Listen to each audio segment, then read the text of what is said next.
SBIमध्ये खातं असूनही अनेक कर्मचारी या योजनेपासून वंचित राहणार, कारण त्यांनी ही एक गोष्ट अजूनही केली नाही. महाराष्ट्राचे उपमुख्यमंत्री एकनाथजी शिंदे यांच्या मार्गदर्शनाखाली आणि परिवहन मंत्री प्रताप सरनाईक यांच्या सूचनेनुसार महाराष्ट्र राज्य मार्ग परिवहन महामंडळाने एस.टी कर्मचाऱ्यांसाठी एक भक्कम आणि लाभदायक विमा योजना सुरू केली आहे. 1 कोटी रुपयांचा अपघाती मृत्यू विमा, 80 लाख रुपये अपंगत्व आल्यास, 6 लाख रुपये नैसर्गिक मृत्यू झाल्यास ही रक्कम संबंधित कर्मचाऱ्याच्या वारसदारास भेट दिली जाणार आहे. पात्रता आहे, ही योजना फक्त त्याच कर्मचाऱ्यांसाठी आहे ज्यांचं वेतन SBI बँकेत सॅलरी अकाउंट स्वरूपात जमा होते.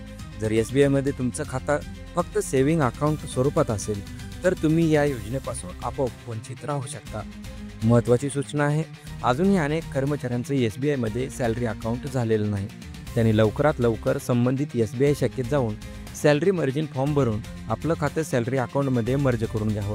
विशेष सूचना आहे, या योजनेसाठी कोणतीही अतिरिक्त फी आकारली जाणार नाही. योजना पूर्णतः मोफत आहे. फक्त सॅलरी स्वरूपात अकाउंट असणे गरजेचं आहे.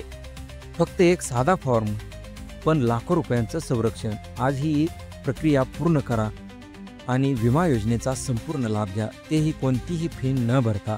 ही महत्त्वाची माहिती सर्व कर्मचाऱ्यांपर्यंत पोहोचवा आणि अशाच अपडेट्ससाठी MSRTC मराठी या यूट्यूब चॅनलला सबस्क्राईब करा.